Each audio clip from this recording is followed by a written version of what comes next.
Lindeman, you had the team challenge last week. BYU, obviously a good track team, and they came in here. Really good. Maybe their coach told me he thought it was their best team in the last 10 years. They're ranked, I think, 8th, 9th, or 10th in the country. They took it to us pretty good. We've been able to beat them the last several years they've been here, and they turned the tables on us. Luckily, we were able to put it enough together to beat Grand Canyon and Colorado State. And our women had a tough meet. I thought our women actually competed better than our men. And, for example, Maria Metler in the mile, the only person that beat her was a BYU standout. And Maria, just a sophomore from Air Academy High School right here in Colorado Springs, ran a fabulous race. And I think it's like in the top 10 all-time for the Air Force Academy as just a sophomore, so that's really good.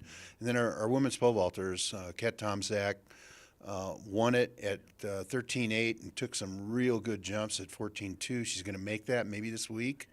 And then a couple behind her, Journey Self went 13 feet, and freshman Corey Friedenbach went 12.5. So, those are good. Those are all times and marks that stand out in the conference right now.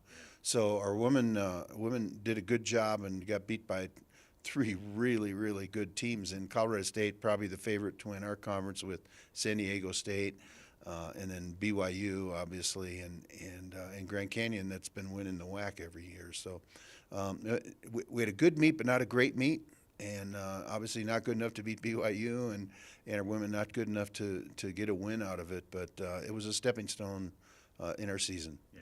So do you step into the next stepping stone, the Air Force Invitational? You're, the marquee meet for indoor season here for Air Force. Who you have coming in? Yeah. First of all, it's a 3-day meet. We kick off on Thursday.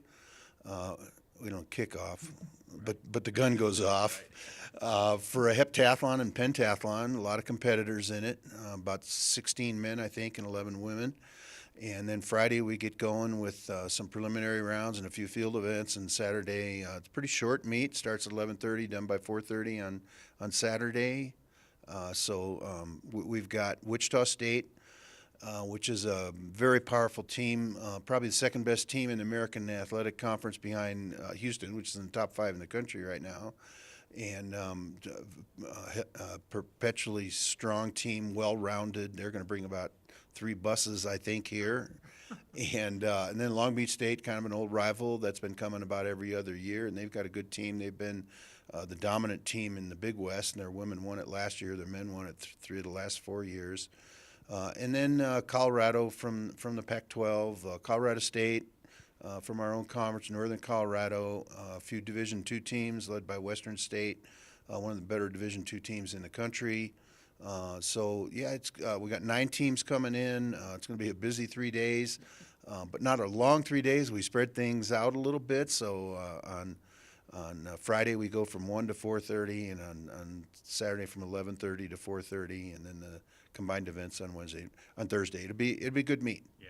So what do you tell your team? I mean, can you gain some momentum from a meet like this with so many competitive teams? Yeah, first of all, I told them after our first opener at CU that we were not yet a good team, and I told them this last Friday night after the quadrangular meet, I said, well, we took a few baby steps, but we're not a good team yet. And I'm hoping this week, and I challenged them, that we have some breakout performances. It's time. It's the end of January. We're 4 weeks from the date, Thursday.